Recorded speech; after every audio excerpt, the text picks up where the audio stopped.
Japan. And then I'll close. In the case of Japan, Japan was defeated in World War II, and to make sure they didn't rise up, the United States went in and occupied them, and the United States still keeps troops in Japan to this day. And the United States tore up all their weaponry and made it impossible for them to fight another war, and all this, which seemed so necessary at the time. But now, with the Japan seeming on our side, we're thinking we might ought to let them rearm, like we rearmed Germany, so that they can help us fight some of our enemies in that region. Anyway, Douglas MacArthur moved into Japan, and he was determined to make Japan into a Western-style nation. The Japanese proved to be great copiers. They began manufacturing, first of all, it was toys. Now, they started off, I recall, they showed on TV one time, the first Minolta Maxim camera that was built. And oh, it was a cheap little crude thing that consisted of a little flat piece of something like cardboard or plastic. And the focusing was done through an accordion type mechanism. And it was really cheap.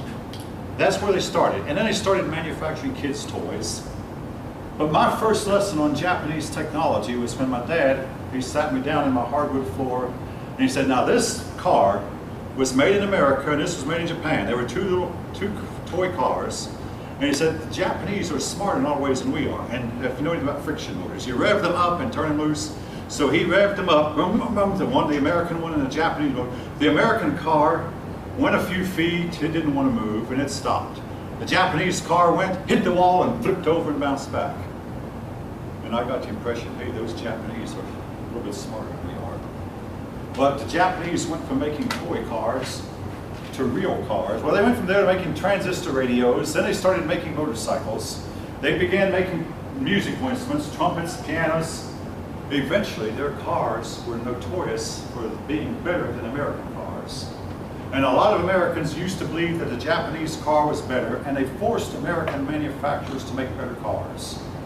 Now today, I'll say it looks like Americans have caught up, and Americans' car, and a car you buy made in the United States is just as good as the one made in Japan. But 30 years ago, I was about convinced, and I owned 2 Hondas in my time, that the Japanese were better car makers than Americans. Their cars seemed to run quieter, be put together better, and they were cheaper. But again, Japan has had its problems. But they make really good pianos, extremely good products, period. And in fact, that camcorder I'm using was made in Japan. For a while, now I don't know if this is still true, Americans quit making video cameras, VCRs and DVDs because okay, the Japanese put American countries out of business. Have any of you ever heard of Sylvania? Okay, Sylvania, Admiral, Westinghouse, RCA. These companies used to make American TVs. Most of them now out of business. The Japanese put them out, or they wound up being bought out by Japanese companies. Part of it was Japan's cheaper labor. And part of it was the Japanese had a better work ethic than a lot of Americans. Anyway, and during the Cold War, Japan tended to side with the United States, and here's why. With about a week left to go in World War II, the Soviet Union declared war on Japan. And then when when Japan surrendered, they never surrendered to the Soviet Union, they surrendered to the United States. Officially, the war between Russia and Japan is still going on. They've never exchanged blows, they've never fired any shots at each other, but they never declared a peace either. So the declared war that was declared in 1945 is still going on, but it's like it's a war of words. Now, Japan, though, still has problems, and one of the problems, I think one of you, it might have been this class, did a paper on it. The Japanese took a lot of Korean young women and has made them into sex slaves, or just basically enslaved the Koreans and Chinese people. To this day, Japan has never apologized or never attempted to atone. If you read a Japanese history book about World War II, yeah, they'll tell that they lost the war, but they will say nothing at all, ever, about the atrocities they committed against, particularly the Koreans, and to a lesser extent the Chinese. They put them in slave camps, and of course they made Americans march in a long march called the Death March, where so many American soldiers died, marching under very, very adverse conditions. Also, even Americans were enslaved during the war by the Japanese, and many American soldiers died in Japanese slave camps. This is something that they are very reluctant to do. And a lot of Koreans living in Japan say that they're discriminated against. The Japanese have never liked foreigners to come into their island. Now, I'm going to skip over to their bottom of page 915 about women. After World War II, women, the tendency was to make the women more nearly equal. I mean, again, this was done under the influence of General Douglas MacArthur, who wanted to upgrade the Japanese to American style living. Now, every country, when a war is over, their soldiers return home and they start having a bunch of babies. Japan was no exception. I mean, I was a war baby. My father before me was a war baby after World War I. I mean, his father came home from the war and had 5 children real fast before his wife died, my grandma. And I named one of my daughters after this departed grandma. But anyway, that's another story, personal note kind of. But I was a war baby. We're called the baby boom generation. Japan's baby boom only lasted 2 or 3 years. Then there came a move to curb population. Now, whereas other countries had religious reasons to not curb, I mean, we talk about how India tried to sterilize its people, and China fined their people who had more than 1 child. In the case of Japan, they didn't have either. The Japanese have been some of the least religious people in the world down through history. They have no religious qualms against abortion or even infanticide. In other words, killing a baby after they're born. In Japan, the practice of infanticide is legal. You don't want the baby, wait till it's born and dispose of it.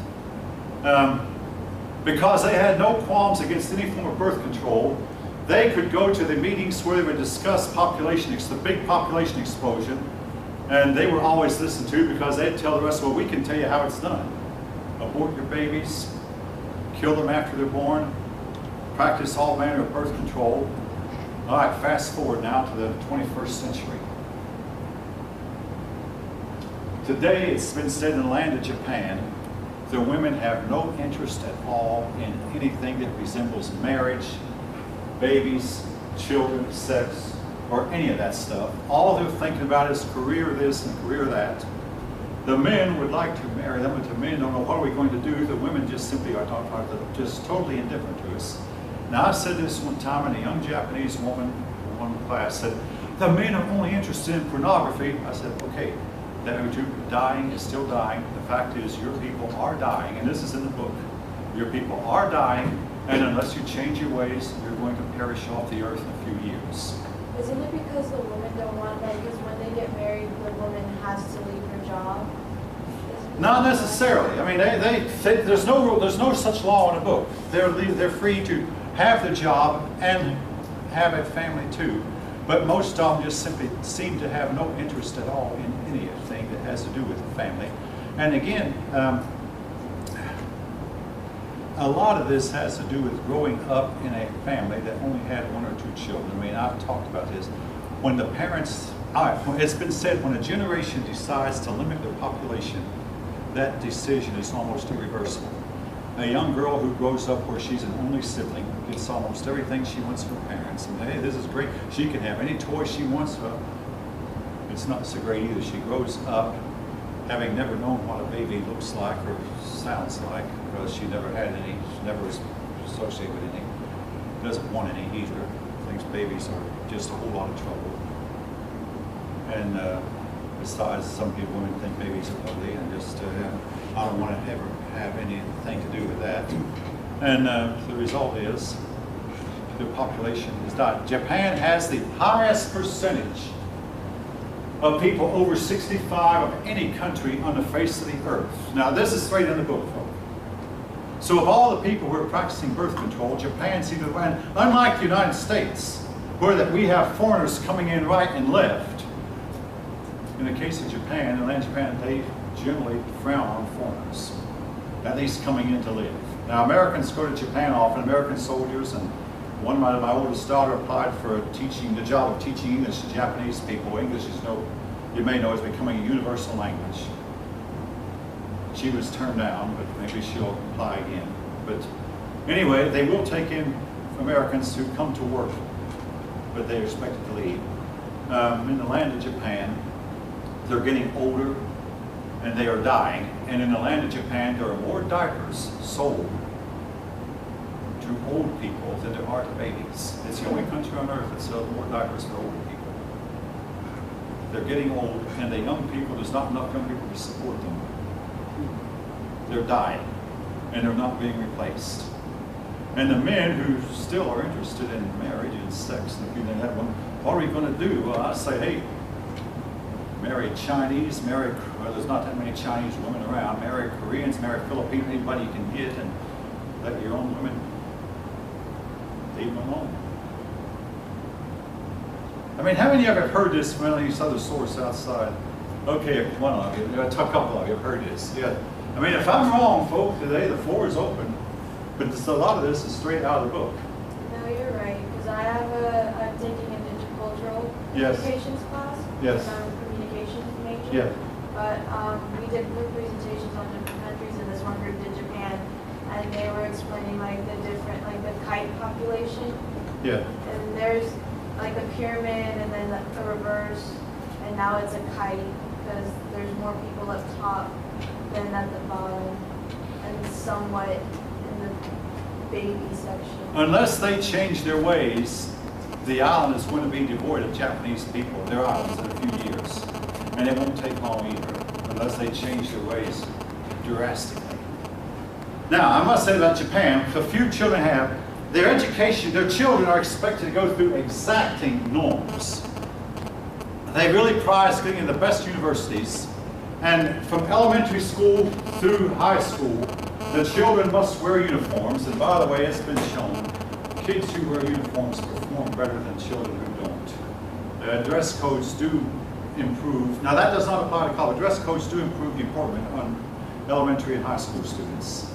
But again, for those of you who want to dispute it, go ahead and try to prove it. But this is what I've heard for you. But anyway, Japanese children wear uniforms, and